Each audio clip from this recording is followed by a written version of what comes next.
coming tonight. My name is Caitlin. And I'm Michael. And we are student members of the new organization on campus, Students United for Palestinian Equal Rights, aka SUPER. Before I forget, we have a table outside that has a number of things on it, articles, information, artsy and informational postcards about companies that are doing terrible things in Israel, which we will learn some about tonight. We are a new group. We're trying to get some people involved. If you're interested, please sign up on our email list, either to hear about events or to get involved in our weekly activities. We are planning some future events.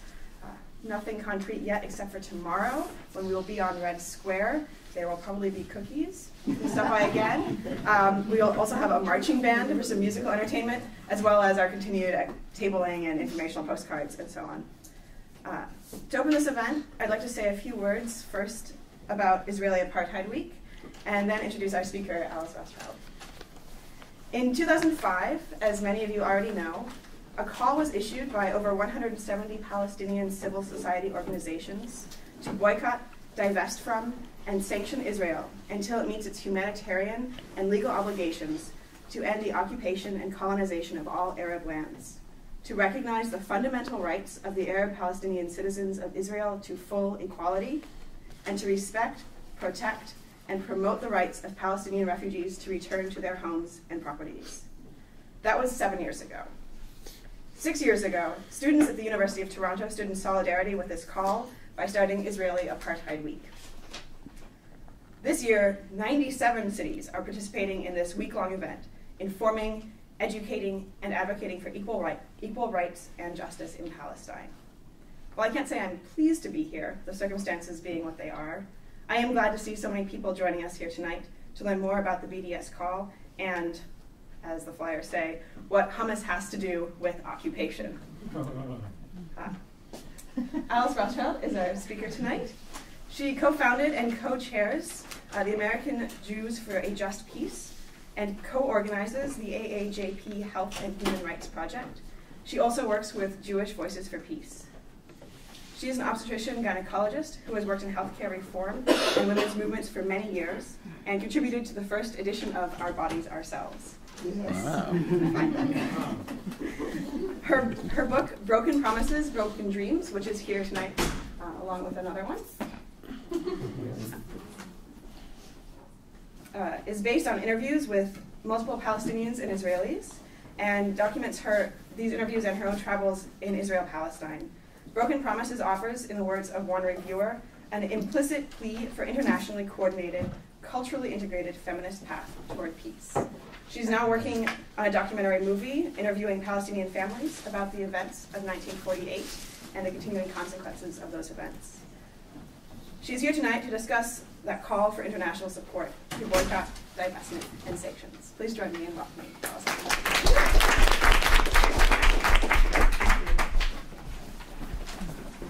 So I'm going to stand over here. And I should warn you, I have laryngitis, so I'm going to try to project, but let me know if I'm fading.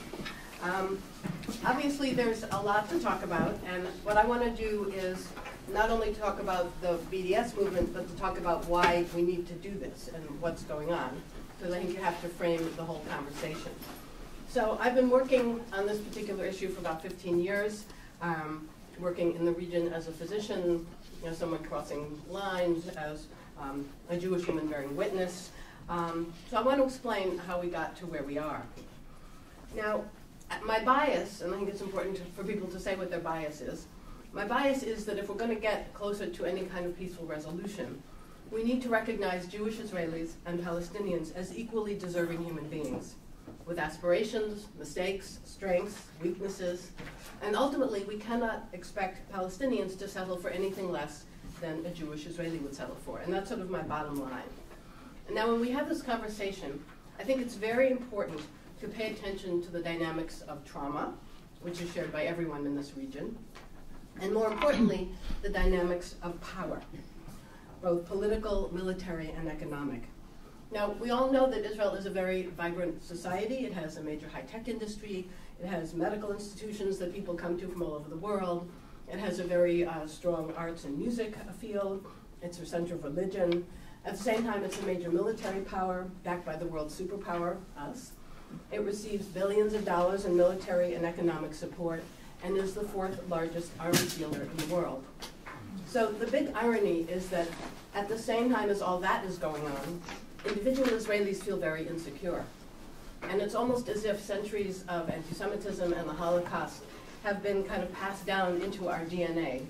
And so there's a sense of victimization that's pervasive in the culture, which makes for a lot of contradictions. And so when we're trying to understand the region, I ask you to just keep those contradictions in mind. So very briefly, who am I and what was my journey? I did start out as a nice Jewish girl, growing up in a small New England town, went to Hebrew school, had a bat mitzvah. My family made a pilgrimage to Israel when I was 14, and it was like going to this magical place. My mother was a writer who wrote about the Holocaust, so very early in my life I got sort of steeped in Holocaust history. But I'm also a child of the 60s, so I got more political when I went to college, which is something I highly recommend for all of you. The problem for me as an adult was that I had this disconnect between my more political progressive self and the 14-year-old who went to Israel. So about 15 years ago, I realized I really needed to sort of come to terms with all this stuff. And I started a group, and we all started listening and talking to Jews and Palestinians and lefty Jews, and just getting a much deeper understanding of the region. And then in 2003, I got involved in organizing delegations to Israel, the West Bank, and once to Gaza. We do 1 to 2 a year. The next one's in June. If someone wants to join us, that would be great. And we work with both healthcare providers, but also all sorts of civil society activists.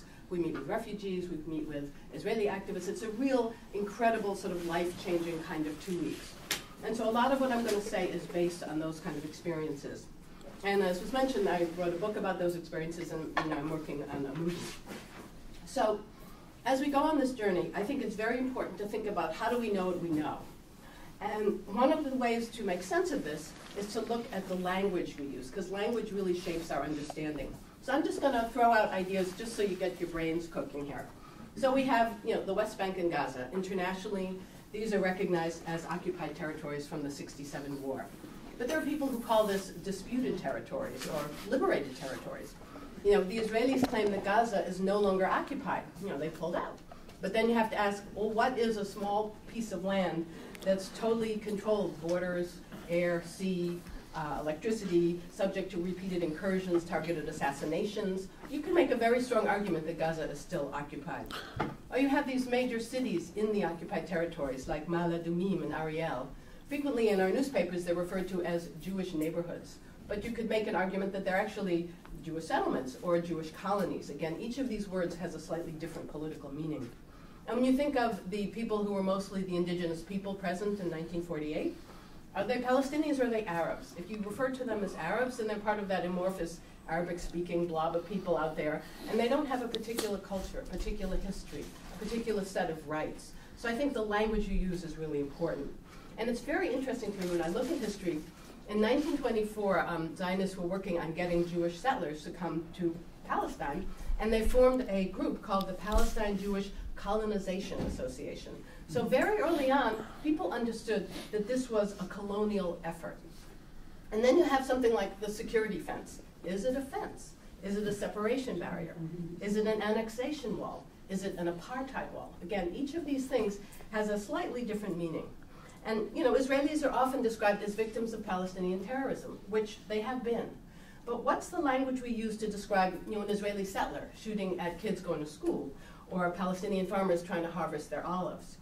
Do we ever hear the word in our media, Jewish terrorists or Israeli terrorists? It's really, really unlikely. And what about the bulldozers destroying olive groves? I mean, why aren't these people called terrorists? And this has a lot to do with our collective idea about who the good guys are and who the bad guys are in our media. And if you look at history, Menachem Begin was a terrorist involved with the Irgun and the Stern Gang before 1948. He was in opposition to Ben Gurion, who was with the Palmach and the Haganah. These were two militaristic groups. These guys fought each other. And then they became prime ministers and founders of, they're remembered as freedom fighters and fathers of their country. So you have to ask the question, does the word terrorist have any meaning here? And I would propose that how we use the word depends on who we are and what point we are trying to make. And I always like to remind people that Nelson Mandela was on the U.S. terrorist list from 1988 to 2008. Okay? And then when you demand that Hamas recognize Israel, which it does need to recognize Israel, I think you have to ask, well, which Israel? The one that the UN carved out in 1947? The Israel with the 67 borders? The Israel with borders that are the separation wall? Because if you're a Palestinian, those are very important distinctions. And you can flip it and say, do Israelis recognize Palestinians' right to statehood if there are now almost 600,000 Israeli Jews living in the West Bank and East Jerusalem settlements? The other thing you frequently hear is that Israel is proud of being, quote, the only democracy in the Middle East. But as we say, it's complicated. And I just want to think about what these complications are, because that's part of why we get into this conversation. 93% of the land in Israel is functionally reserved for Jews only. There are more than 35 laws that explicitly privilege Jews over non-Jews in the country. Work opportunities are often tied to military service. So the men from combat units get the best jobs, the most loans, etc. Women get the second best, and non-Jews get the worst. There's also a major growing issue in Israel for women because of the increased power of the ultra-Orthodox, which make up about 1/8 of the Israeli population. So there are now buses where women have to sit in the back. There are men who refuse to work with women in military units, so women are now banned from those units. There are female performers and public speakers that have been banned from performing. And so there's this whole issue about women's rights that's going on in Israel. And at the same time, in Israel there are Jewish towns, Jewish schools, and Arabic towns and Arabic schools. And they have grave discrepancies in funding, supports, schools, even in bomb shelters. And I've been in Palestinian villages in Israel that are not recognized and receive no services from the government. So I've actually stood in the rubble of Palestinian homes of people who have Israeli citizenship, some of whom have served in the Israeli Defense Force. And the Israeli Defense Force, because of the Byzantine crazy zoning and permitting laws, has bulldozed their houses. And in the occupied territories, which many Israelis claim as part of Israel, there are roads that only cars with Israeli license plates can travel on. So these are functionally Jewish-only roads. And similarly, there are bus systems that link the settlements together, and functionally, they're Jewish-only buses. And Jewish settlers live under Israeli law with protection from the Israeli military and generous access to water, electricity, and infrastructure. And you see them on all the hills in the West Bank. And then in the valleys below, you see the indigenous Palestinians living under military rule with very little of all of those resources. And Peace Now, which is not a very radical organization in Israel, estimated that 1/3 of all Jewish settlements are on private Palestinian land that was seized by the Israeli Defense Force for security. So this is a very flawed democracy. And you have to ask, is what's going on in Israel a lot like Jim Crow? And what's going on in the West Bank a lot like apartheid? When you look at the actual facts on the ground. And this has troublesome implications for Israeli society. There was a poll almost 2 years ago that revealed that a majority of Israelis supported banning human rights organizations because they didn't like what they were saying about their own society. And a majority of Israelis would not allow an Arab in their home. And I found that really fascinating because almost half of Israelis are from Arab countries. So there's some kind of identity shift that happens when you're a Jewish Israeli coming from Iraq, let's say, or Yemen, or whatever. And then you have the law of return for Jews, which means that I, as a Jewish person, can walk into Israel at any time and become a citizen. And I have to ask, is that really a core value for a democratic society? Where does Jewish entitlement intersect with overt racism? Over 50% of Jewish Israelis are currently unwilling to live next to an Arab family. So what if this was the United States and we took a poll and people were unwilling to live next to blacks or Chinese or Jews? I mean, we're old enough to remember those days. Palestinians are often referred to as terrorists, but under occupation, we have to remember they actually held 2 democratic elections. They were certified by international agencies. There's a long history of nonviolent boycott dating back to the 1920s with marches and nonviolent resistance, and nobody hears about this. But if you study Palestinian history, you might walk away saying, boy, you know, these people are really committed to democracy under really adverse situation. We frequently hear criticisms of Palestinian textbooks, they teach us the children to hate charge. But we never hear criticisms of Israeli textbooks. When you look at the Israeli textbooks, they call the West Bank Judea and Samaria. Now, these are words that imply this is a biblical place that belongs to the Jews, and we're kind of loaning it out to the Palestinians for some period of time. There's no green line, which is the internationally recognized border between Israel and the West Bank. There's no discussion of the Nakba, which is the 1948 experience for Palestinians of the founding of the State of Israel. And in fact, there are now laws that if a school teaches anything about the Nakba, they will lose their governmental funding. So that means that Palestinians with Israeli citizenship in their Arab towns, going to their all-Arab schools, learn Zionist history. They're not allowed to learn Palestinian history. So imagine being a Palestinian kid and the teacher can't talk about, you know, the 750,000 Palestinians displaced in 48, or the 500 villages that were destroyed, or the 400,000 Palestinians displaced in 67. So in the Israeli educational system, Palestinian history is officially invisible. And that's problematic. Think about growing up in the United States and not being able to talk about Native Americans, or slavery, or the Japanese internment, or civil rights struggle. These kind of conversations make a democracy function, and they're not allowed in Israel, and I find that very problematic. And then we have the peace process. The usual framing for the peace process is that Israelis seek peace, but the Palestinians are unreasonable. You know, Palestinians never miss an opportunity to miss an opportunity, that's what they always say. And also the other thing is the US is an honest broker. Well, it's very interesting. Last year there was a leaked document called the Palestine Papers that showed some very important things. One was that Palestinian negotiators were unbelievably forthcoming with being willing to give up things, like the right of return, for instance. But the Israelis were unwilling to accept any concessions. So it really cast serious doubt as to the idea that Israel would accept anything but complete capitulation by the Palestinians. It also revealed the amount of arm twisting the US was doing behind the scenes, the huge security coordination between the Palestinian Authority and Israel, and the real humiliation of Abbas and Erekat, who was one of the chief negotiators, because they were more functioning like collaborators with Israel than as people standing up for Palestinians. So in this light, it is not surprising that the peace process has been such an utter failure. And if we look at our sources of information, there was just this very interesting article in Counterpunch, it came out in February, that looked at the New York Times, you know, our big prestigious newspaper. And first of all, they noted that only since the 1990s, the Israel-Palestine news chiefs have always been Jewish, and the most recent one had a son serving in the Israeli Defense Force. And you just have to wonder how that shapes his analysis. But there was some analysis showing that the New York Times coverage is consistently what is considered pro-Israel.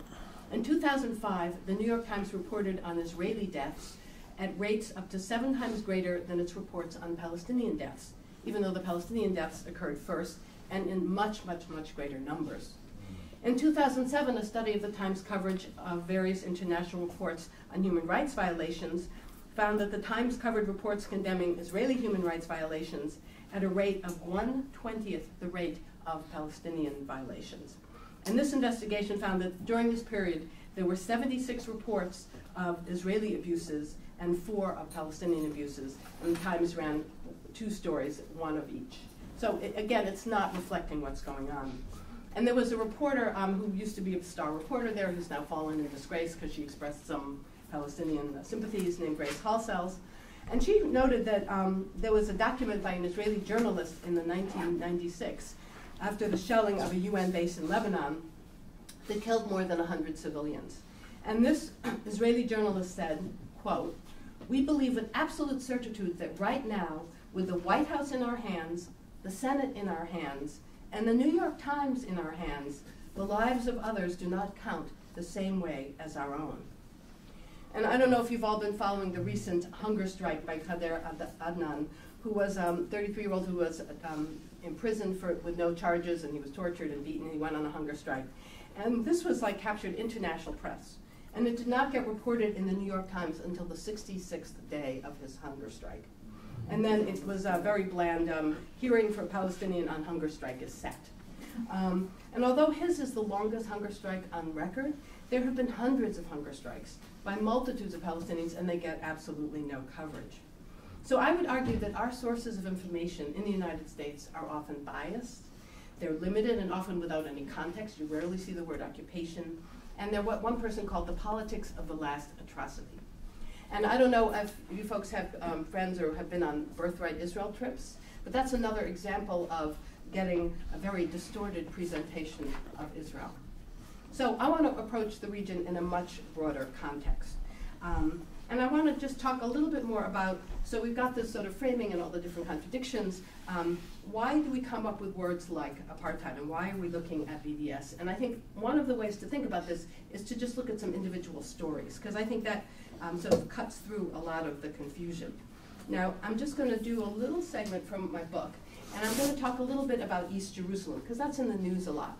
And I was on this wonderful tour of East Jerusalem with Angela Godfrey-Goldstein, who works with the Israel Committee Against House Demolitions.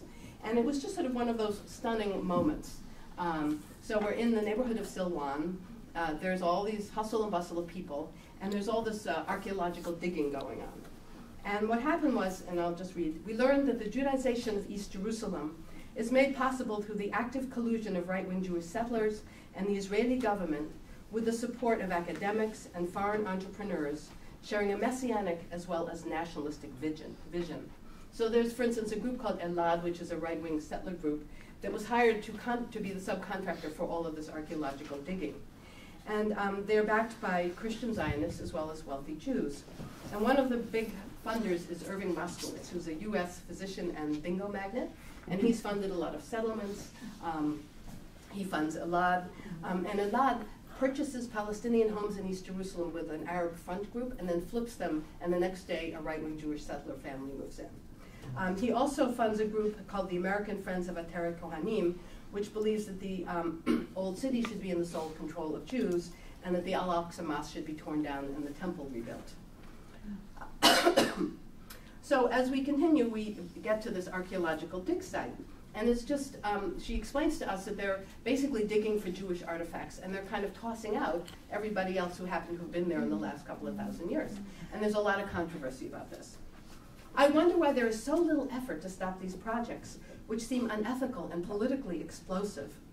Angela responds that there's a lack of awareness among Israelis, as well as a fear of ideologic settler violence if confronted with an opposing viewpoint. Quote, "There's an Israeli way of keeping your head down and just getting on with life. What do I care? I can't solve it. It's too big. And we get used to things. We normalize them.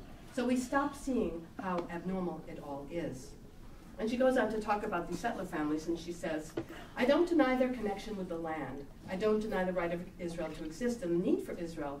But I do deny the tactics of creating terror, the tactics that are not prepared to share or do not see the sacred in all of life and the need for peace and to open the heart." A journalist said to me the other day, he was talking to one of the top Israelis, he said, "Have you ever considered a policy of generosity?" He didn't know what to say. Of course they never do. So they're not prepared to acknowledge the other's traditions, rights, and existence. They want it to be exclusive. I think that is also very dangerous, because if you don't have borders to your behavior or your country, and everything is allowed, and you just want to keep pushing and pushing, you become somebody who's a pusher. You become a monster. And that, I think, is where we've gone since the assassination in 1995 of Yitzhak Rabin. The monsters are taking over. Now, another invisible voice in this whole conversation is Palestinians with Israeli citizenship. So that's 22% of the population. And I just want to share some stuff from a blog that I kept while I was traveling, and just give you a flavor for this. Today in Israel, a center for culture and science, medicine and high tech, religious revival and literature, famous nature reserves and gorgeous beaches, I learned how to step across coils of barbed wire. That is not the kind of skill that makes me particularly proud to be a Jew. But I'm getting ahead of myself because I neglected to explain that the large curls of wire were placed around a mosque in El Gabsia, just south of the Lebanese border in northern Israel. But why, you ask, does a mosque need to be wrapped in barbed wire? So I'd met with a group of men from the Arab Association for Human Rights in Nazareth and the Association for Defense of the Rights of Internally Displaced Persons in Israel. And there is this very weird kind of Kafkaesque category called internally displaced or present absentees. So 2/3 of Palestinians in Israel are present absentees, which means that in 1948, they were pushed out of their homes and they were declared absent from their homes, but they didn't leave what became the state of Israel. So oftentimes they'll live like a mile away from their grandparents' home. And so they have this category. And so these folks were showing me the destroyed villages that they were from and that they're trying to maintain in some way. And El Qabsiya is a very complicated village because it's really become a symbol of the failure of justice for Palestinians living in Israel. So in '48, they actually had an agreement with the Haganah. They weren't going to fight back. They were just going to do a white flag. And then the Haganah came in, shooting and killing people, and they fled. But they didn't go very far, so they were present absentees. And then, unusually, they were allowed to return a year later. And then, in 1951, they were re-expelled. So this time, they took their case to the courts, and they fought through the courts till they got to the Supreme Court. And in 1955, the Israeli Supreme Court declared that they had a right to go back to their empty village. So they marched back to their village, and they're met by the Israeli Defense Force, who prevents them from coming in and bulldozes the village. And the only thing that's left is the mosque. So in 1995, the former residents of this village, who all live around it, decide they're going to start worshiping in the mosque. And the Israeli Land Authority responded by encasing the mosque in barbed wire and finally a big metal wall. For me, there are so many upsetting aspects to this fragment of Israeli history. The first being the utter lack of respect for religious institutions and cemeteries that are not Jewish. The cemeteries are in total disarray, and the Israeli government will not allow them to keep them up. I can only imagine the international uproar that would occur if I was describing a synagogue or a Jewish cemetery. And then I'm constantly appalled by the underlying racism that is such a prominent feature of Israeli policy towards the Palestinians. So I think it's important to ask, what happens to a country that makes the historical and personal experience of 22% of its inhabitants virtually invisible? What happens to the human rights of these people? And what happens to the people who actively or passively take this history and these human rights and toss them away? So now I'm going to take you across the line into the West Bank. So just for orientation, the West Bank is slightly bigger than Delaware, Israel is slightly bigger than New Jersey. And in this piece of land that's about the size of Delaware, there's some 500 to 600 checkpoints, terminals, flying checkpoints, barriers of some type. There are almost 500 miles of roads connecting the settlements. And then there's the separation wall. And the separation wall snakes into the West Bank to include the major Jewish settlements, the aquifers, a lot of the fertile land, and you have a little map that shows you sort of what's happened. So when you look at the numbers, 40% of the West Bank is devoted to settlements and military infrastructure. And one of the most valuable sources of information I find is the UN, and they just released a report from the UN. Then I just want to tell you a few of these things. Before 2002, in the West Bank, 3.5% of people were dependent on UN aid, and now it's 50%. Demolitions in the West Bank by Israelis of Palestinian homes has quadrupled in the last year. Settler violence has risen 205% between 2010 and 2011. So this is a place where things are getting worse and worse and worse. And what the Palestinians have is basically a sort of Swiss cheese for territory.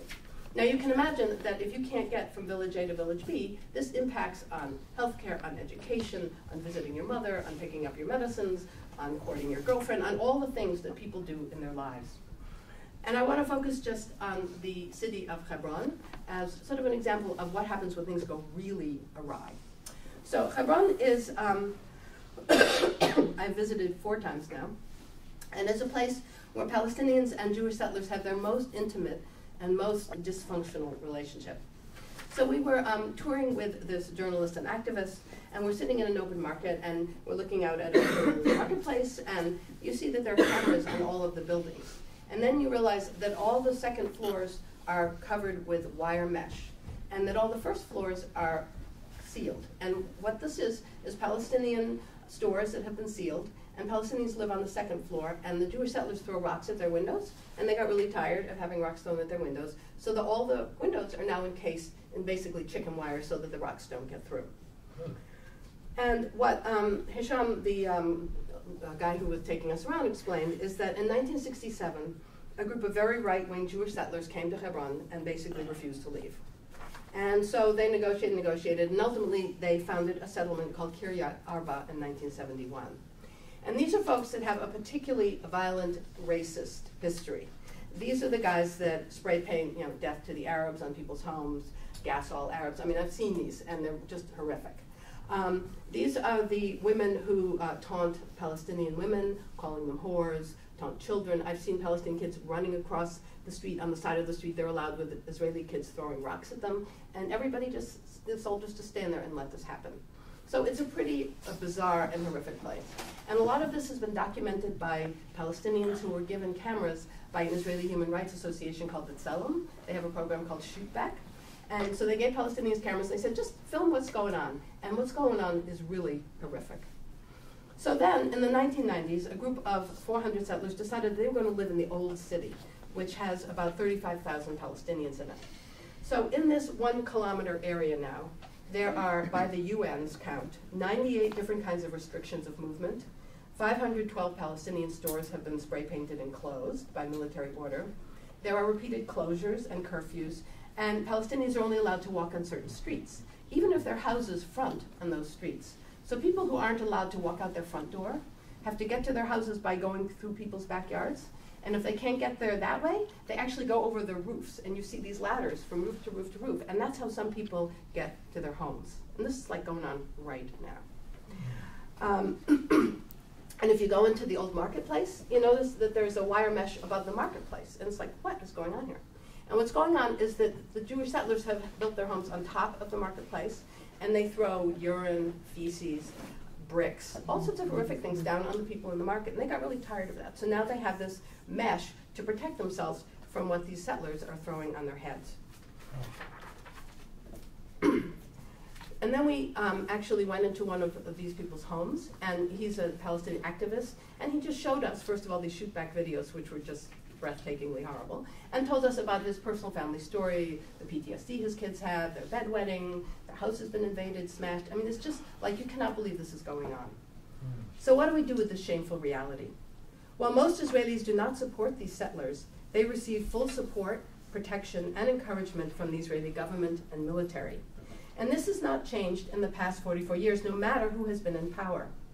They have made the lives of the Palestinians in Hebron a living hell, and they have never been held accountable. This does not happen by accident. From the moment in 1994 when Baruch Goldstein massacred the Palestinians in the mosque in Hebron, it was a political decision by the Israeli government to put the Palestinians under curfew and protect the Jewish settlers who now celebrate his murderous actions. While these settlers are clearly the most racist, religiously fanatic, possibly deranged, and fascistic element in Israeli society, they both use and are used by the government as a wedge in the never-ending land grab and Judaization of the West Bank. Now we're going to go to Gaza. I got in 2005. I haven't been able to get a permit since. Gaza is about twice the size of Washington, D.C. It's like 5 miles by 26 miles. It's really small. And there are now 1.7 million people. Over half of them are children. We're well aware of the militant movement of Hamas, the clear-cut human rights violations. But how many people remember that Hamas legitimately won an election in 2006? How many people know that the civil war that happened between Hamas and Fatah, the Fatah folks had U.S. funding? But there's been a lot of meddling in Gaza. And the recent history has been very much characterized by various levels of siege and blockade, utter devastation, bombings, destruction of homes, schools, hospitals. I mean, I'm sure you're familiar with this. But there still are recurrent Israeli incursions that you don't hear about. There are huge restrictions on farming, so the farmers can't get to their lands and they get shot at on their lands. Fishermen can't go out and fish. I mean, it's a very restricted system. And so what's arose is a very vigorous tunnel system between Egypt and Gaza, which has created this huge black market, which is totally corruptive to the development of a functional economy. And there's been a marked bump up in the need for international support because everybody is so impoverished. And so with this blockade, this desperate poverty, this repeated trauma, there are 1.7 million civilians caught in the middle in extreme humanitarian distress. And you have to wonder if this devastating blockade is going to encourage the moderate forces in Gaza, or it's just going to push the extremists to a place where they have no hope and nothing to lose.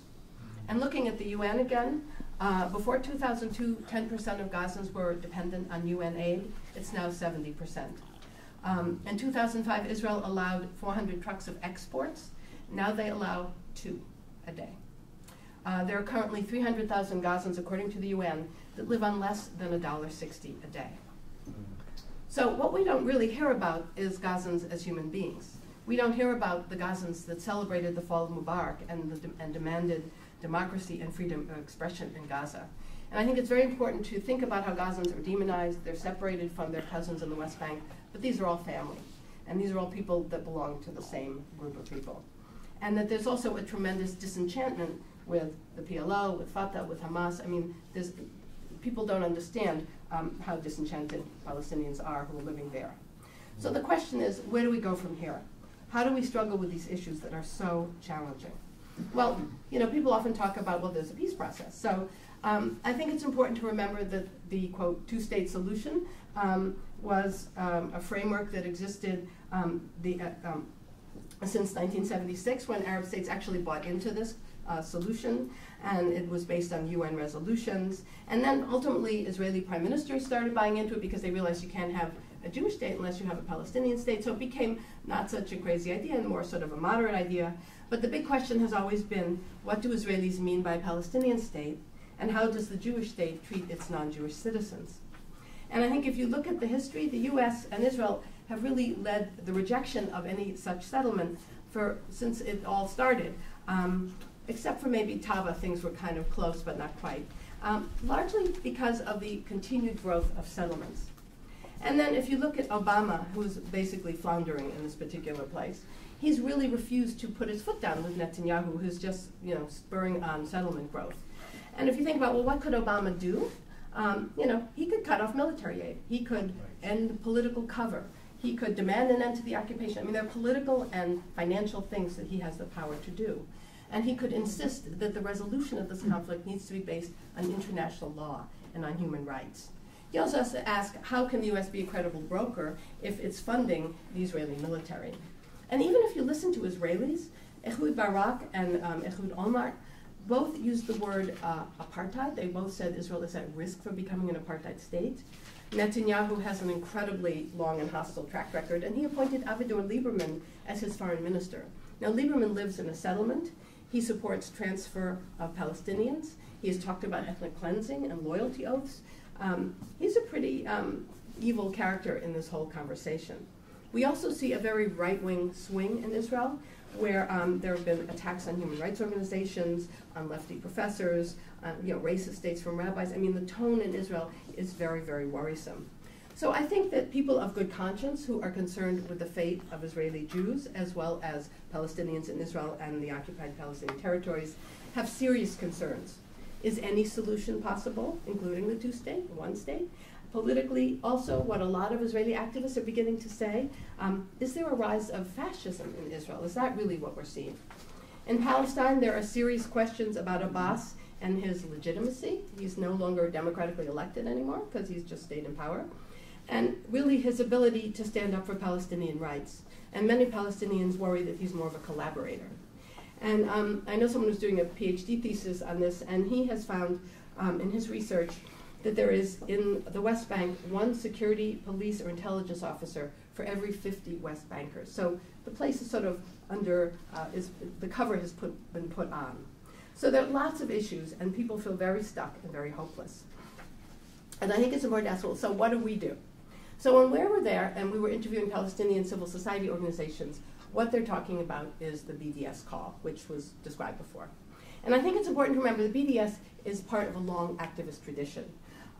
It dated back from the Quakers who refused to do business with slave owners, and then it was grapes and lettuce and civil rights, and there's a long, long, long history. And a lot of different kind of people used it. The Yishuv, the Jewish settlements in 1921 in Israel, boycotted Jews who hired Arab workers. I mean, anybody can use boycott, but there's a long history of using this. And the question is, why BDS now? And I think you can make an argument that everything else has really been tried. There have been various pan-Arab strategies. There have been innumerable UN resolutions. There's been international courts and Geneva conventions. There have been wars. There have been intifadas. I mean, there's been lots of stuff, and we are nowhere. And what some people say is, well, where's the Palestinian Gandhi? I love that question. And I think the thing to remember is that nonviolent Palestinian activists and popular campaigns have been going on for a long time. And the Palestinian activists tend to end up in administrative detention.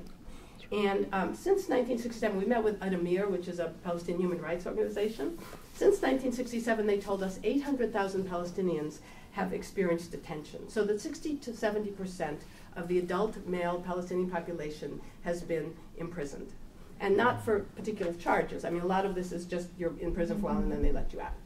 And there's a disproportionate number of people who are nonviolent civil society activists that keep going through this cycle over and over again. And I talked to a doctor or a lawyer, all these professional people, and they'd all spent time in some kind of detention. It's really very profound. So there was the BDS call, and it's very interesting that Americans for Peace Now, which is not a radical organization, in 2010 came out against BDS, but they came out for socially responsible investing. And basically they said, avoid settlement projects, don't invest in the settlements, which is like a BDS light. There's also, if you look in Israel, there are groups such as the Women's Coalition for Peace, Boycott from Within, Who Profits, Anarchists Against the Wall, who all support BDS. It's a definite minority, but there are Israelis who do support this. And in 2010, I'm sure you folks heard, there were over 50 Israeli performers who refused to perform in Ariel, which is a Jewish settlement. And this was like major news. And they were supported by 200 US and UK performers, including Theodore Bickel and Pete Seeger.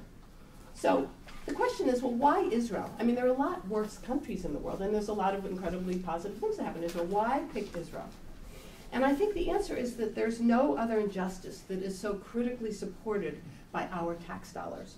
20% of all US foreign aid goes to Israel. Plus they get tremendous political cover, special status. The international community treats Israel as if it's a modern Western democracy, and it is very flawed in that department. And so I think that all of these things make Israel more accountable to the international community. But the main reason is that no other national liberation group has called for BDS. So even though it's in its infancy, I think it is having a major impact. And one of the ways you know something is having impact is by the pushback.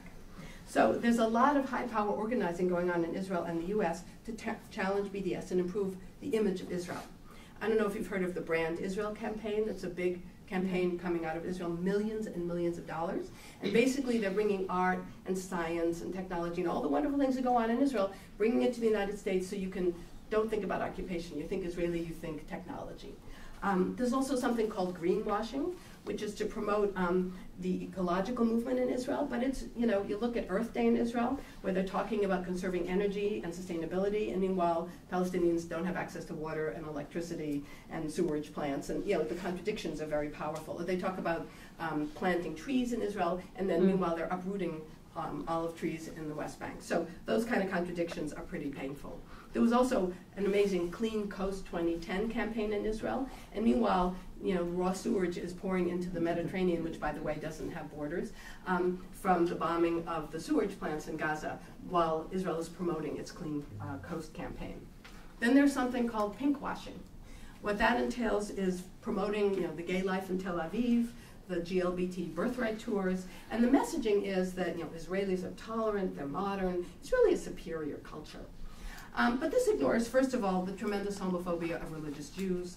It ignores the growing queer movement amongst Palestinians that had officially started in 2001. But the main thing is, it's totally irrelevant to the conversation. The purpose of pinkwashing is to demonize Palestinians. Another pushback response has been claiming that the opposition delegitimizes, that they need to delegitimize the delegitimizers. The BDS people promoting BDS are delegitimizing Israel. And so there have actually been major meetings to research out who's doing BDS and to endorse legal action against entities that promote BDS, and what they call proposals to name and shame and shield Israel from the abuse of human rights law. And in July of 2011, the Israeli Knesset, the parliament, passed a law that makes the call for boycott on Israel or Israel settlements a civil wrong. So that if you're the target of the boycott, you can sue the person who's making the call for damages even without proving any damages. So it's created a legal climate where it's getting much more tricky to do BDS work in Israel. There's also a military intelligence unit that was formed last year to monitor Western groups involved in BDS work, so that the reach is very long. And I think when you hear this kind of stuff, you ask, well, what is anti-Israel? What is principled opposition to what many of us feel is indefensible Israeli policies? And I come from a friends don't let friends drive drunk policy, and I would argue that at this moment, Israelis are really driving drunk. And that we need to change the whole dynamic of this process, focus on human rights, international law, UN resolutions, etc. And the irony is that Jews traditionally have been politically very progressive, leaders in the civil rights movement, workers' rights, women's rights. But we as a community are being asked to suspend our concern for justice and the oppressed when it comes to Israel, to retreat to what feels to me as a very tribal, wounded, defensive stand. And one major price for this stand is that the majority of the younger generation of Jews that are coming up in America are turning their backs on Israel, which is making the older generation very nervous. And this was very well documented in an incredible article in the New York Review of Books by Beinhart called The Failure of the American Jewish Establishment.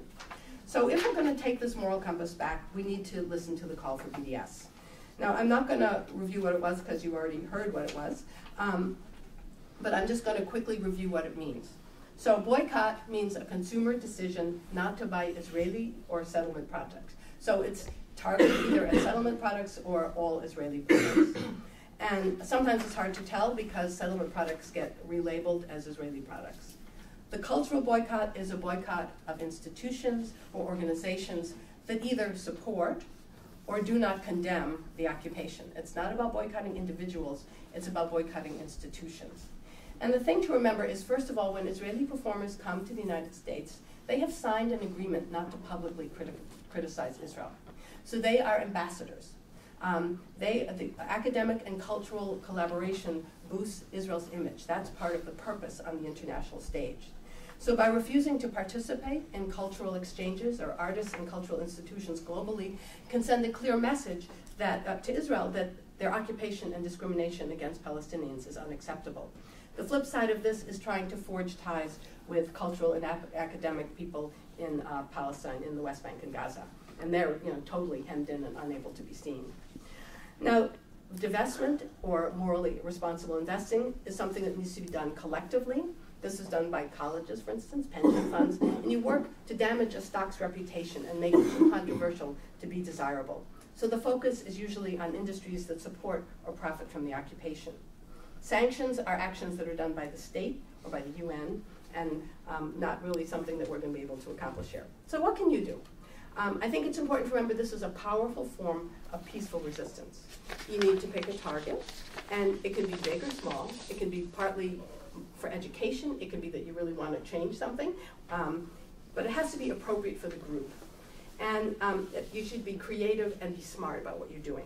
So I'll give you some examples. So with boycott, you have to decide it's going to be targeted at like a settlement product, because that's an easy educational sell. To say, this was made in a settlement, I don't support the occupation, don't buy this. But in reality, you have to really understand that the Israeli economy is very small. The 5 Israeli banks are all involved in the settlement projects. So that even if you do a targeted boycott, you're actually having some impact on the whole economy. So look at what's in your community. In Boston, we looked around and we saw that there were 2 hummus companies. Sabra Hummus, which was partly owned by the Strauss Group, which is a large Israeli food conglomerate that on their website supports the Israeli Defense Fund, Israeli Defense Forces, and particularly the Golani Brigade, which is a very egregious brigade that's known for its human rights violations. Tribe Hummus, which is another hummus that we see on college campuses and in our stores, is partly owned by a different Israeli corporation called OSEM. And on their website, they support the Jewish National Fund, which is an organization with a long history of planting trees on destroyed Palestinian villages, building bypass roads and Jewish settlements, ethnically cleansing Bedouin Arabs in the Negev. I mean, they're part of the problem. So a group of us picked these 2 hummus companies and have been leafleting. We started with the co-op in our town because they theoretically are morally responsible, and it's partly educational. We want everyone who walks into that co-op to know that if you buy these 2 hummus types, you are supporting an Israeli company that supports something that we have questions about. There's also, and the college students also get these little Sabra packs, so it's a very, I don't know if they're here on your campuses, but it's something that's an easy target and is very educational. There's also Max Brenner chocolates. They've been opening up chocolate stores all over. We just got one in Boston. I don't know if you have that out here. This is also owned by the Strauss Group. Then there is SodaStream. This is a carbonated water. This is so sad because it's ecologically wonderful. But SodaStream is made in an Israeli settlement in the West Bank. And that's kind of important to know. If you're into makeup, Ahava Dead Sea Products is made from salt, minerals, and mud from the Dead Sea, which is a natural resource that's being excavated from an occupied territory. So Code Pink has a big Stolen Beauty campaign highlighting where these products come from. Another very sort of troublesome thing, and this is part of understanding sort of the globalization of everything. There's an industry called Delta Galil Industries. It's Israel's largest textile manufacturer. They provide clothing and underwear for Gap, J. Crew, JCPenney, Calvin Klein, Playtex, and sadly enough, Victoria's Secret. And their chairman is good buddies with Ehud Barak. And if you have Trader Joe's, they carry Derot garlic and herbs. So these frozen herbs are sold in Trader Joe's, but they're shipped from Israel. And you can get these herbs locally. They also have Israeli couscous and feta cheese. And looking at, for instance, Victoria's Secrets, most of Victoria's Secret bras are made by that Israeli textile company, and much of the cotton is grown on Palestinian land that has been confiscated. So, you're never going to take down Victoria's Secret, but you can educate a whole lot of consumers and put pressure on a company maybe to source their materials from someplace else. And if you want to go big, you think about the wall between the United States and Mexico. There's a company called Elbit, which is Israel's largest arms manufacturer and one of the world's largest security and defense electronics manufacturers, does surveillance systems, unmanned drones. Well, they have the contract to build the separation wall between the West Bank and East Jerusalem, and their subsidiary is building the US-Mexican wall. So it's an Israeli company. So you got to pick something that's within your reach and that's strategically appropriate, but that's, perks up your creative imagination. And, you do flash dances, you do leafleting, you do petitions, you try to shell things. I mean, there are all sorts of things you can do around boycotts. With divestment, there is the socially responsible investing side, and that would be saying, just like you don't want to invest in cigarette companies or tobacco companies or weapon companies, you don't invest in companies that profit from the occupation. And I think the inspiration is Hampshire College in Amherst, Massachusetts. They became the first college to get to divest from companies on the grounds of their involvement in the Israeli occupation. And these students did it, and it's really a wonderful thing to look at that history. And when I travel around, I find many students in campuses researching what their colleges are invested in and what companies are being invested in. Now, one of the big campaigns is a TIA CREF campaign, and I'm just going to, while I'm talking, pass this around because this is the petition and an example of how to do this. There are now 5 groups that are working on this campaign. The website is called We Divest. And for those of you who don't know, TIA CREF is a huge financial services company that's one of the leading providers of retirement benefits for teachers, college professors, healthcare workers, social workers, lots of people in the sort of helping teaching world. And TIA CREF markets itself as being socially responsible and interested in the good of the world, but they are invested in 6 companies that are profiting from the occupation and making the occupation more possible. And so the call is to sign petitions, to meet with TIA CREF executives, to put pressure on them to pull out of investing in these companies. So your professors probably have TIA CREF for their retirement. This is very, very common. So you should ask them, do they have TIA CREF? We do. And find out, do they know that their money is being invested in companies that are making the Israeli occupation possible? I mean, this is like within your reach, you can touch it. And there are forms to fill out and there are petitions to sign, and you can get them involved and educated that way. Now, the other thing is the academic and cultural boycott, and I'm almost done. The academic boycott involves looking at academic collaborations, because academic collaborations enhance the Israeli reputation. So, for example, just right now, Cornell University in New York and the Technion Israel Institute of Technology have formed a collaboration. They're going to build this big research center in New York. And the problem is that the Technion is heavily involved in the Israeli military. And you can trace the weaponry that the Technion develops to all sorts of human rights violations in various military adventures. So calling attention to that at Cornell has become an important thing for students to do. So find out, are there collaborations in your university with Israeli academic institutions, and then find out what are those academic institutions about. The flip side is to be very aware of professors who come out in support of Palestinian issues, because they frequently get attacked. And there's this constant stream of professors being attacked, but just very recently, at the end of last year, Mark Ellis, who's a professor of Jewish studies and history and the director of the Center for Jewish Studies at Baylor, was dismissed after 13 years. Another woman named Terry Ginsberg was on a tenure track role, and she came out saying something positive about Palestinians. She lost her tenure track, and she's taken this through the courts, and it's now in the Supreme Court of North Carolina. So it's very important to, if you have a brave professor who sticks their neck out, to support them and not to let them be isolated.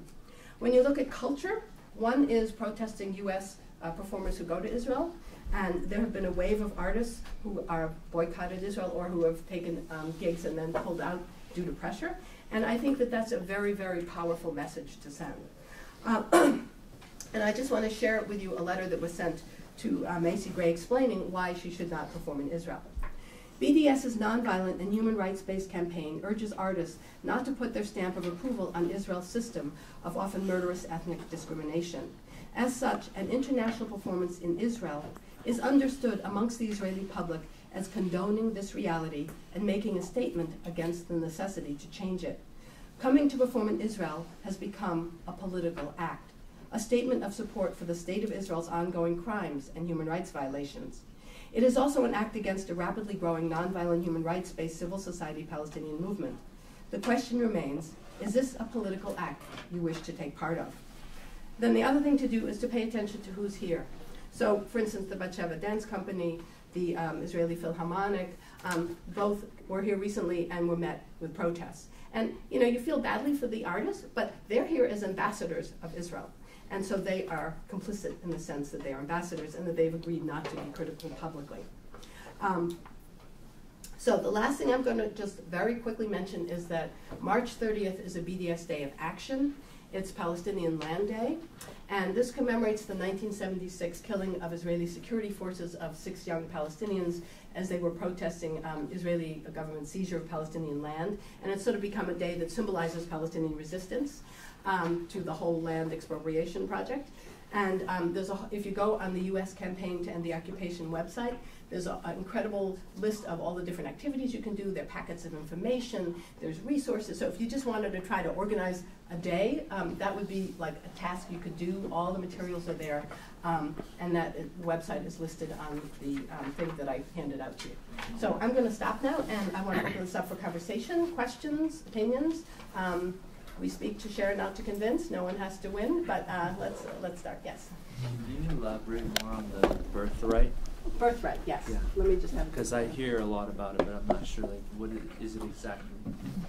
First, Yes.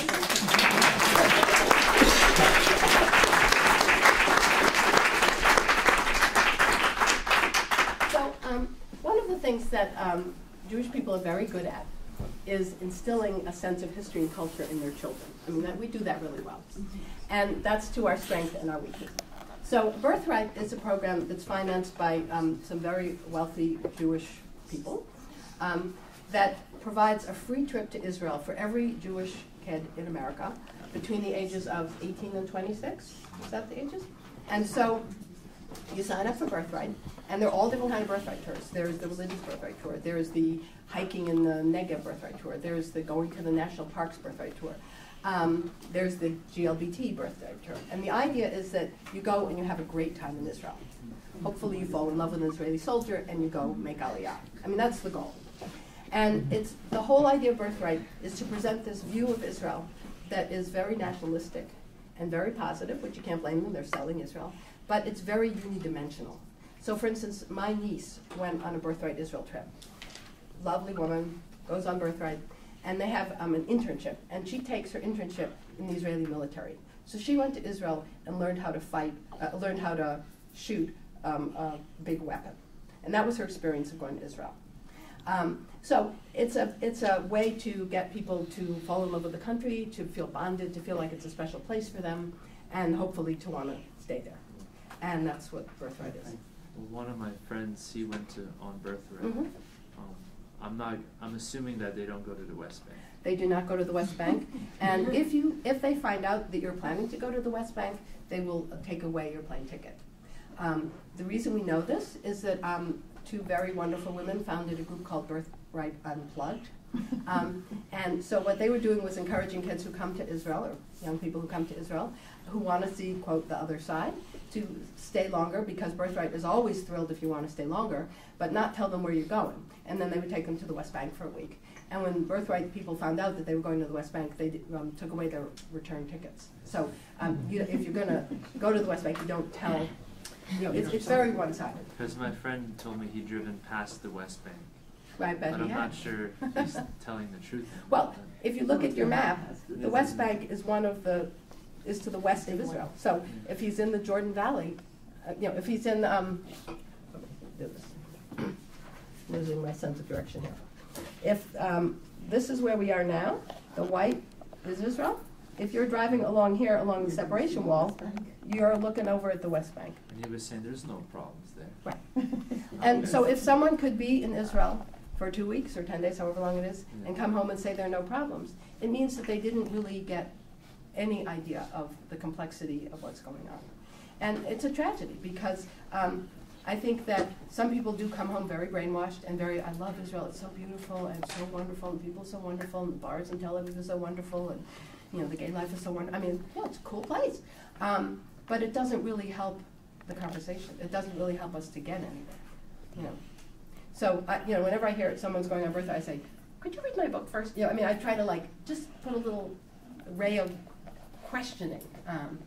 And I've had people go with, travel with a rabbi who has a gun, who actually said, you can't go anywhere in Israel without a gun, because, you never know when, the terrorists are going to attack. That kind of mentality. And it's a very distorted way to present a country that's hugely interesting, hugely complex, hugely troubled. I think it's much more important to be honest, because if you're not honest, you're just going to further the problem. Yeah. So they actually take away your ticket. Yeah. Has anyone here been on Birthright? We do. Yeah. Okay. Yeah. Yeah, I was just wondering. I was really surprised to see Noam Chomsky and Finkelstein come out against BDS. And I'm wondering if you could address their critiques. I haven't read all their arguments, so I actually haven't. There's some arguments I follow, and there's some that I don't. Yeah. I haven't been following this argument. So, has anyone been following this? It doesn't sound like Chomsky. I don't think that's true either. He has a more nuanced. No, it's a tactical critique. It's not a critique of the Palestinian cause in any way. Right. It's like, I think, I'm not an expert on it. I just watched this interview, but he said, that it was maybe not the right time to do it. The BDS organization was going to get so much flack and so much pushback, which is something you said, which I think it's true that you can judge your success in some way by the pushback, but if it's pushback but you're not succeeding in your goals, then that's, you might be getting pushback for no reason.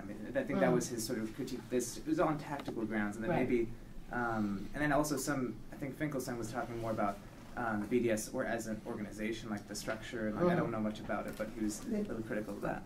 I don't know all of this, but I do know there is a difference between the way Chomsky and Finkelstein talk about BDS. Right. And Finkelstein is absolutely saying unbelievable things for Finkelstein, that you are anti-Semitic, you are destroying Israel, it is a useless technique. Chomsky is raising questions about the validity of using it at this time. Yeah. It's a little bit different. Right.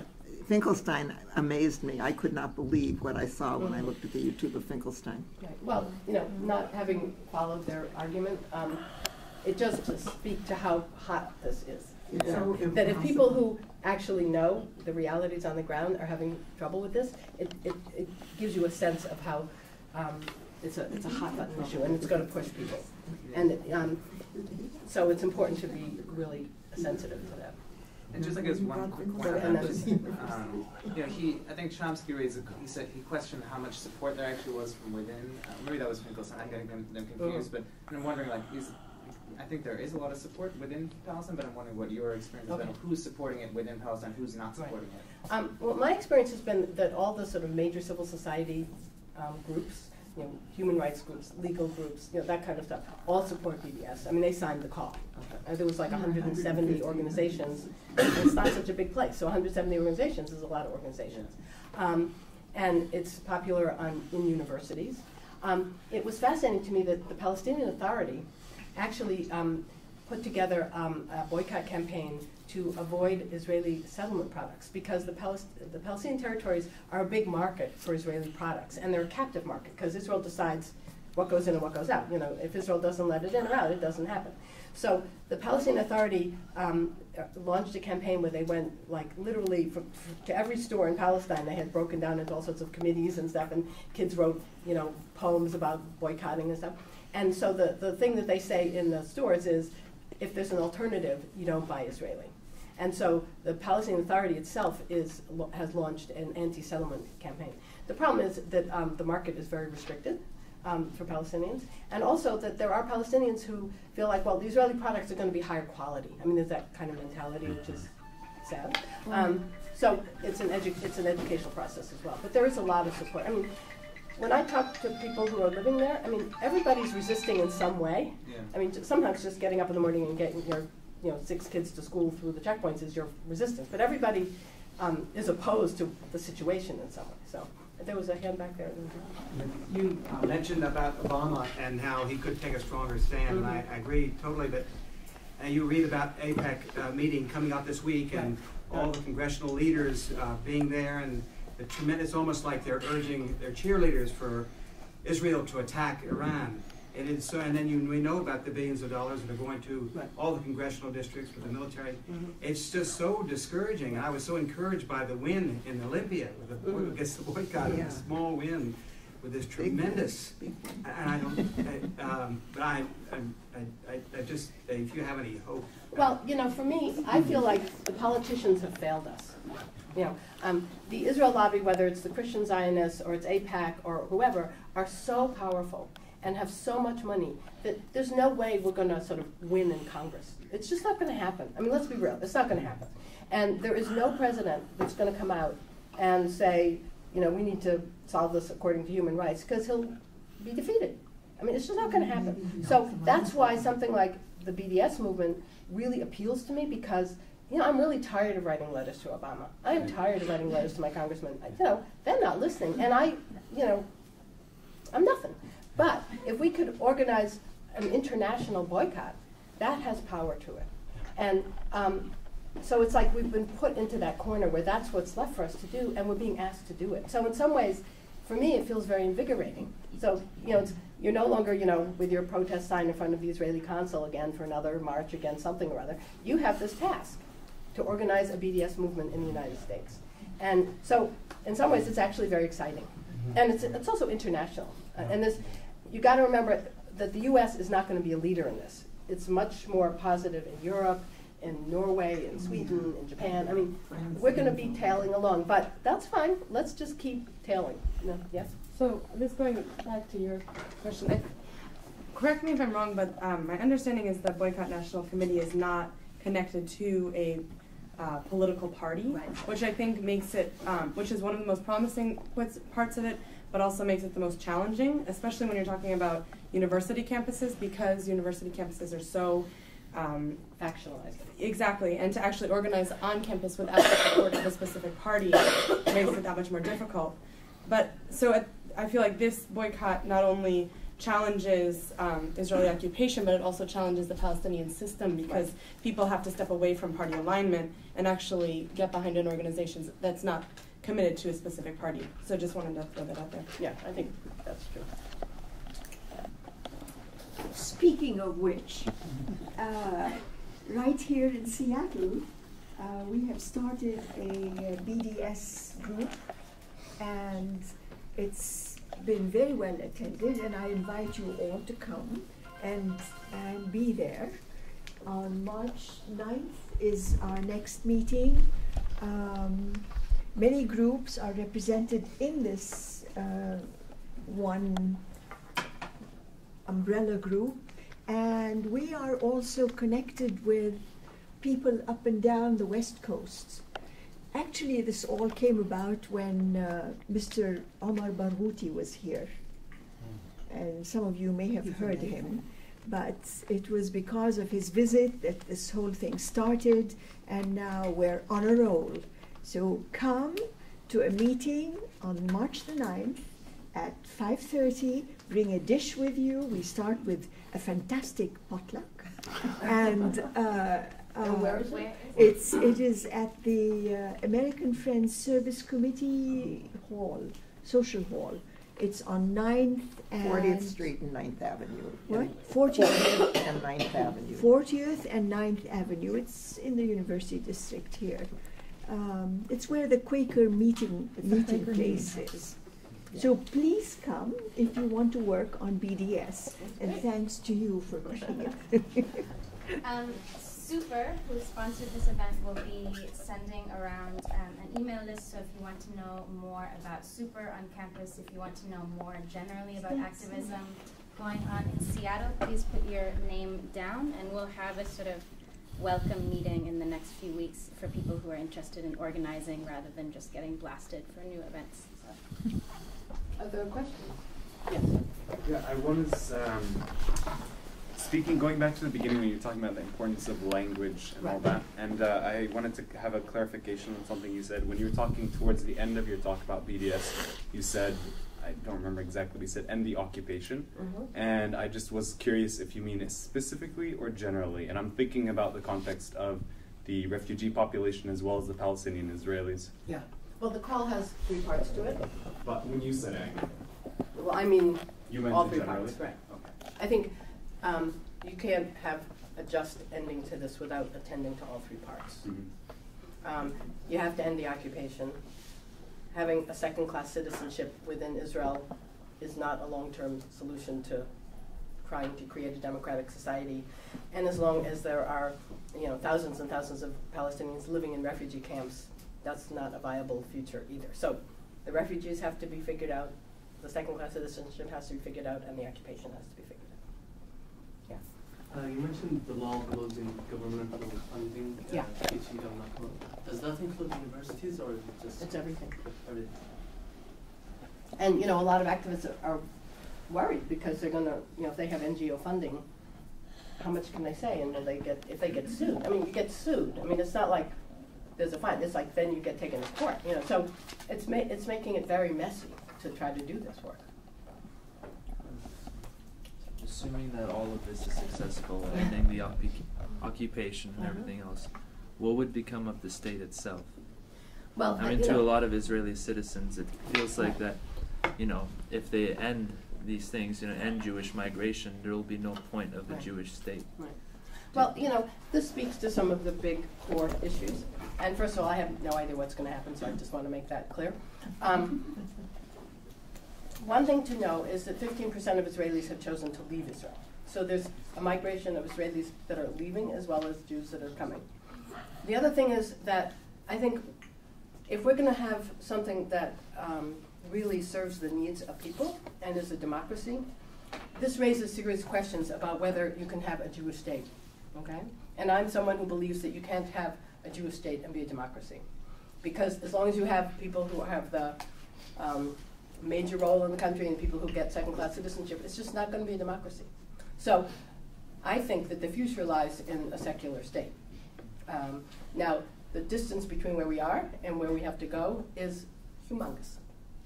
But, if you think about the French and the Germans fought for 100 years, Europe had multiple wars. I mean, there are all sorts of, Ireland. I mean, there are all sorts of conflicts, South Africa. The people thought were hopeless.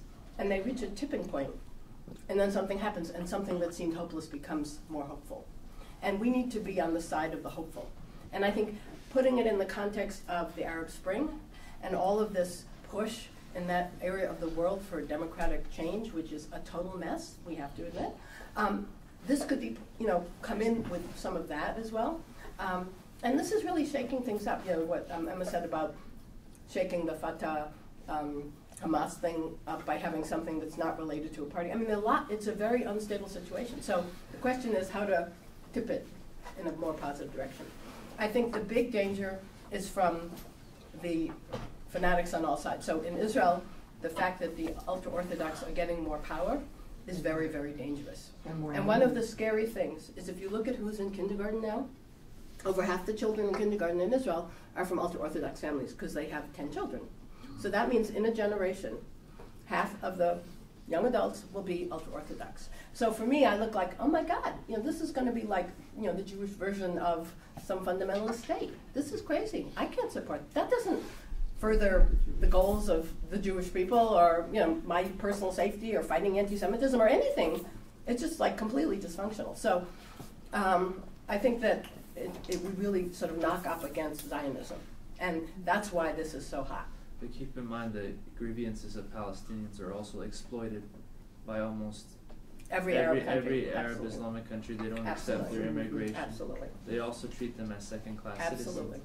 And especially, they just use them for political gain. You're absolutely right. So how do we, if we're fighting against Zionists and Islamists, how do we, the Palestinians are stuck in between. They're a pawn, right. You can get easily overwhelmed and go home and just forget politics, or you can say, well, I have to be engaged in a way that I can be engaged.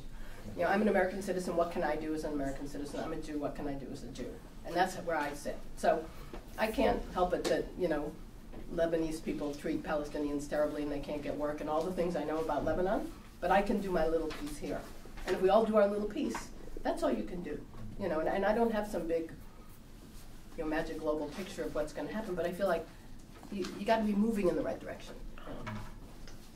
And I think what Israel's doing is dangerous for Jews. I think we can make that, people want to hear that, worried about Jews. That's another major argument, that the worse Israel behaves, the more people are going to hate Israel. They're going to call, sort of blurred Israel Jews, and it's a real dangerous place to be.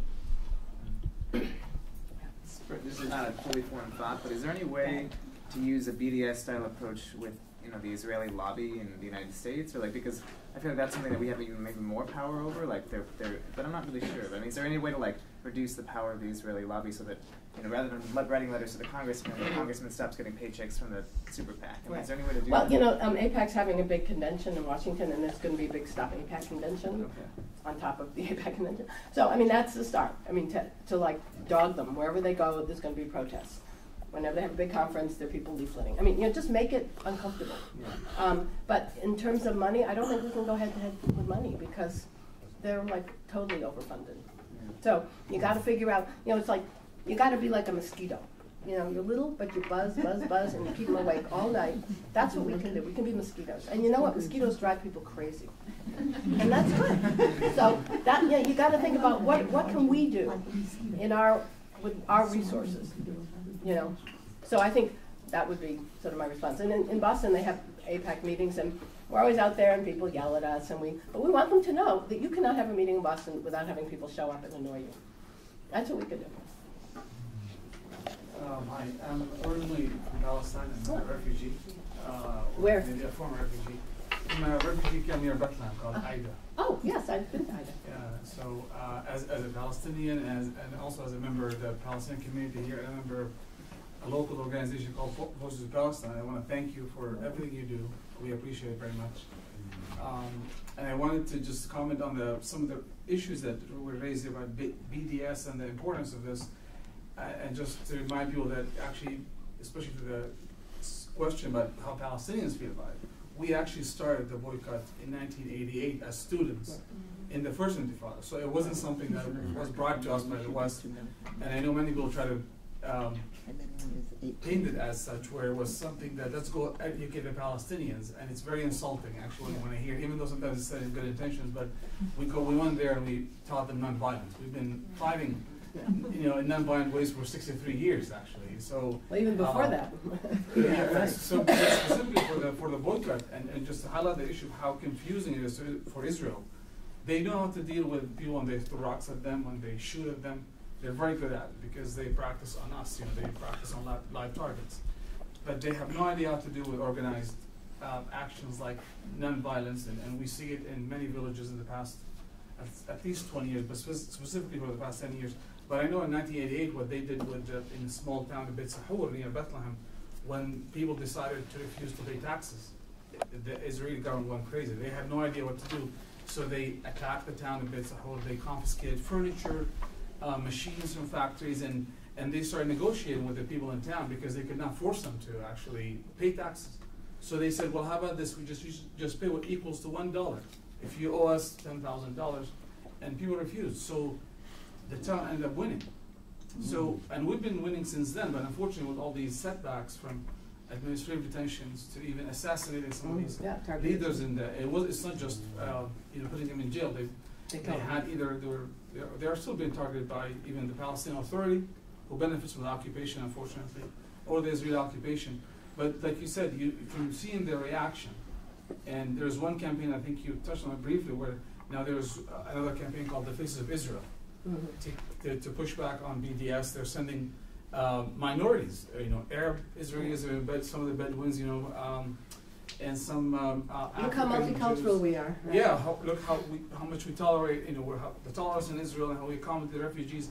But it just, you can gauge our success of the BDS by seeing the reaction of Israel. I mean, they're spending, like you said, millions. And they recalled their ambassadors last year to the foreign embassy and to teach, to actually tell them what to do to counter what's being done here. So we are succeeding. Maybe, we're not seeing, a lot of it here from, in our town, but it's when you add it up, it makes a huge difference. So don't be discouraged. We're winning. And they're winning in Olympia. It's a huge success. And one of the victories that we had last weekend with the Presbyterian Church, actually, we were at a presentation in Anacortes, and they decided a regional conference to send a recommendation to their General Assembly in the summer to boycott Caterpillar. So they decided last weekend that it's going to be sent to them. So we're winning. I agree. And I think the other thing that's happening is the conversation is broadening. When I started doing this work, I started trying to get op-eds published in the Boston Globe, which is our main newspaper. And every now and then, like once a year, I'd get an op-ed published, and they would get a huge amount of pushback. But it was very carefully worded, very balanced op-eds. And last week there was an op-ed by Abe Foxman, who's a very right-wing guy from the Anti-Defamation League, opposite an op-ed by Diana Boutou, who's this wonderful Palestinian lawyer, and hers was on the one-state solution as a proposal. And the fact that that could get published in the Boston Globe, and no one died, and no animals were hurt, it was just amazing. And that couldn't have happened 15 years ago. It just would have been completely unpublishable. So I really feel like there's more light in the conversation, even though the voices are shrieking and louder and all that. Yeah. I don't know if you mentioned it at all, but the Presbyterian Church, the National Presbyterian Church now, has officially divested its funds from Israel, and the Methodists are behind them also. And we think the Episcopalians are right there behind them. So, yes, do you want to say something? No, I think the churches have been very powerful in trying to move this forward. But you got to understand the churches get a tremendous amount of pushback from rabbis. Christians don't want to disturb their relations with Jews. And so it's very complicated for a church to do this because the organized Jewish community will just go bananas. So it's very brave to do that. Yeah. I'm old enough to remember boycotts. I find the BDS movement at this point compelling but confusing. I just want somebody to tell me, here are the 5 things that I should never buy. And I want that to be blasted all over the place. It's almost like it's too complex and a little bit too dispersed. I just wanted to hear the comment on the strategy and who's driving this bus. I mean, no one's driving the bus. That's what's so interesting about it. But the problem is that, if I said, look, you got to divest from Caterpillar, or you got to boycott Caterpillar, when was the last time you bought a bulldozer? Or, get rid of that, Northrop Grumman missile that's in your front yard. I mean, those kind of industries we don't buy. I mean, we pay for them with our taxes, but we don't personally buy them. So to get to those industries, there's got to be something like the TIA craft divestment thing. And you may decide, that's so clean, and it's got 5 organizations that are respectable, wonderful organizations. I'm going to work on that, and I'm going to tell all my friends who have TIA craft, and I'm going to get everybody I noticed on the petition, and I'm going to try to get in on the meetings with the managers and blah, blah, blah. And that may be like a nice, clear, clean kind of campaign to work on. For other people, it's too diffuse. You sign the campaign divestment thing, and then what do? Do a flash dance about TIA craft? I mean, it doesn't make any sense.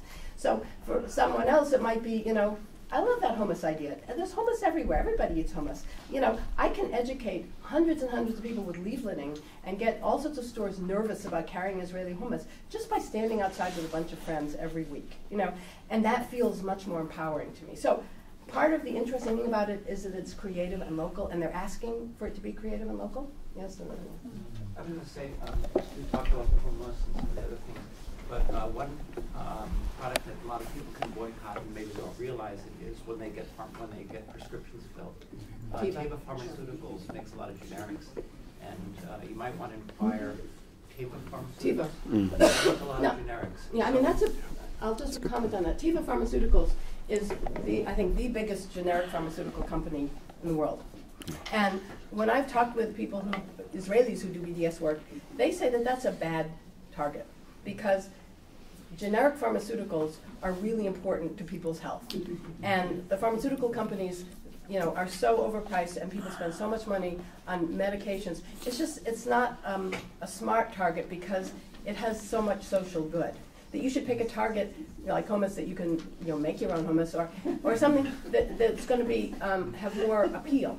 Aren't there alternatives? They're not as much as you think. I mean, I'm a doctor, so, but you know, it's a hard thing to do. And also, a lot of people belong to, you know, formularies, and they only buy Teva Pharmaceuticals. So you're stuck. So it's a very messy target, and you want to pick a target that's clean, that you can just say, this is it. You know.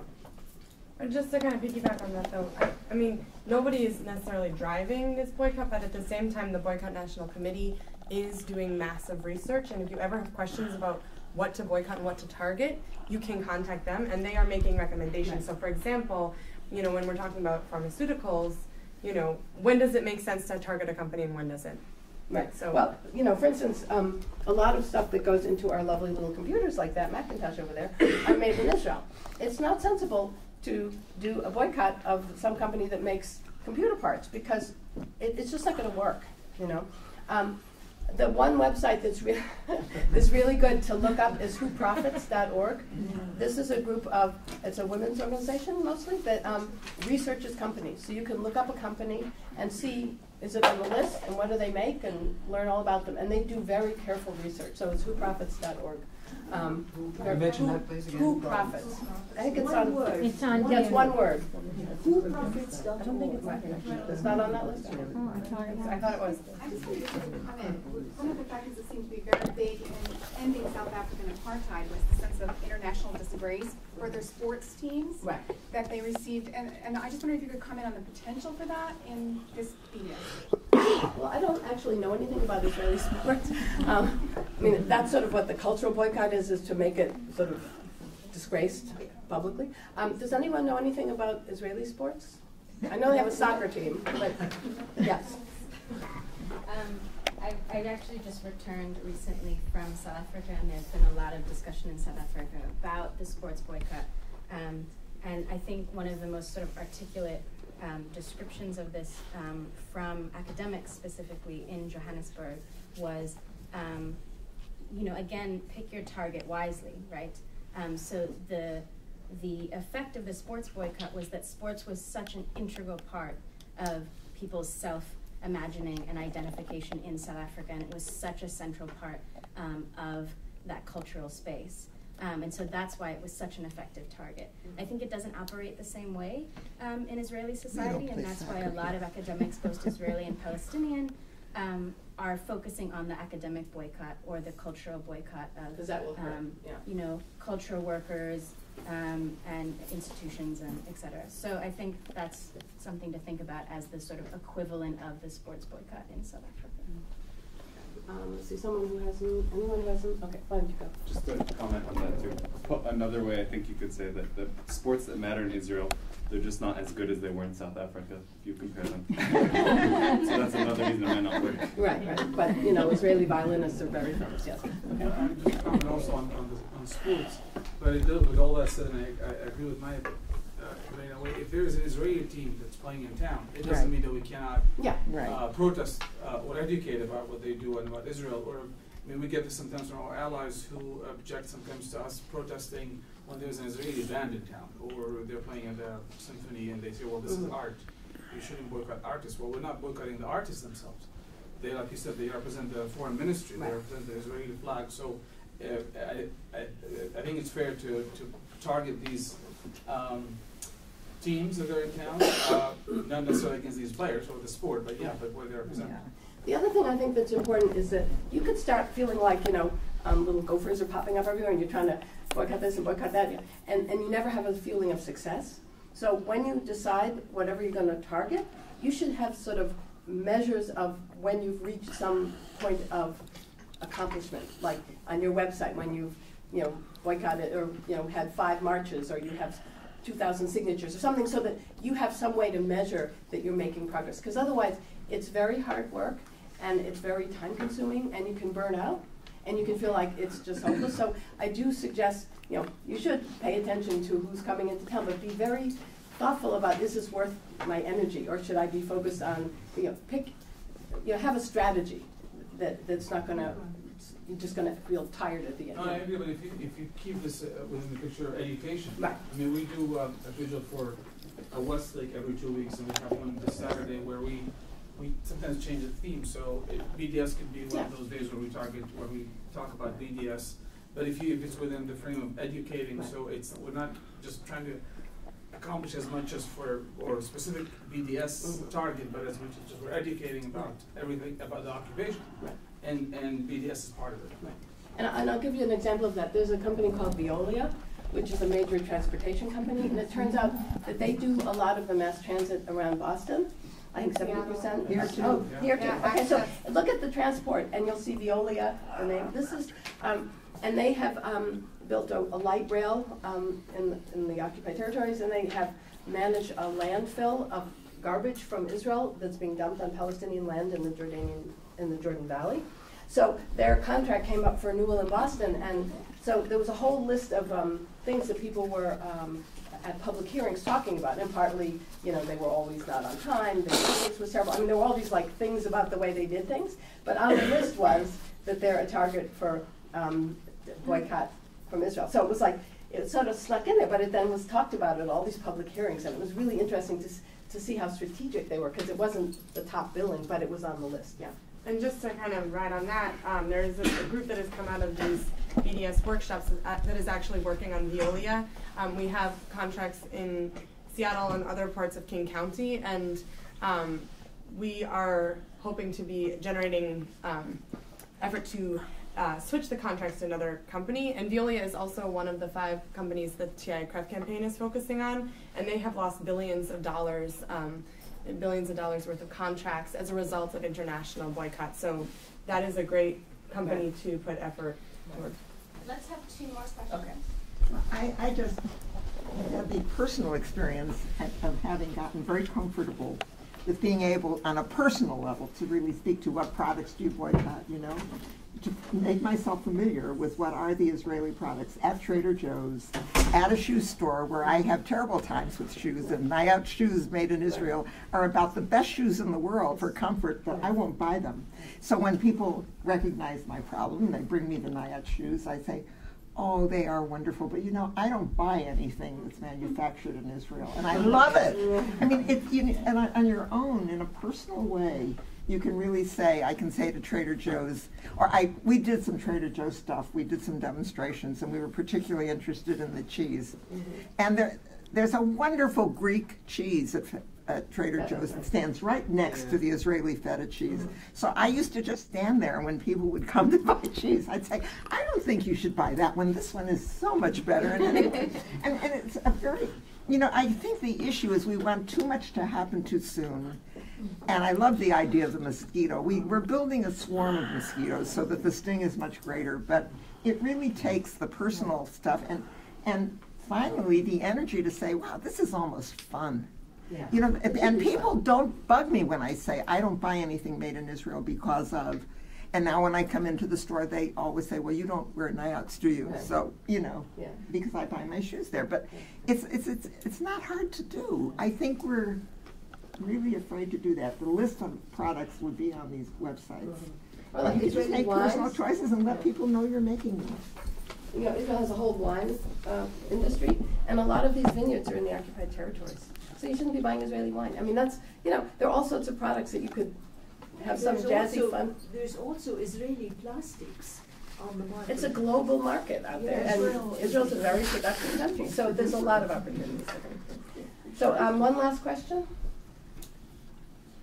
So I want to thank you. I have books here for sale that my daughter will be in charge of. How much do they cost? They're $15 for students and $20 for non-students. There's one that is written by Alice, second edition, and there's one that has That I'm in. an article or Chapter. chapter. Women against. And another. Do you take credit cards? No, I'm cash or checks. So anyway, thank you so much, and I look forward to hearing that.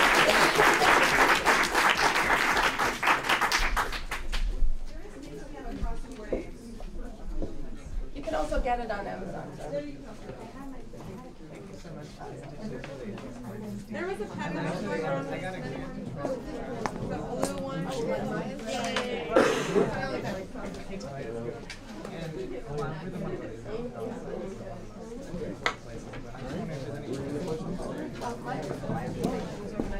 No?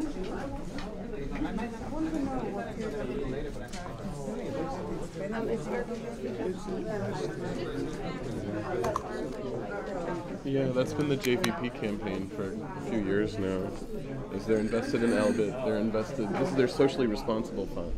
It's invested in Veolia, Elbit, Motorola, all the companies that are yeah.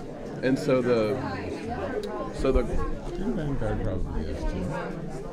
and actually that's something that would be interesting to find out, is if Vanguard is. But so the call isn't to boycott TIA Craft, it's to get TIA Craft to divest. No, you can't. You can't boycott them. What's that? You can't really boycott. You them can't if because they're so investment huge. there, But the you thing is, can. the TIA Craft has a history of divesting from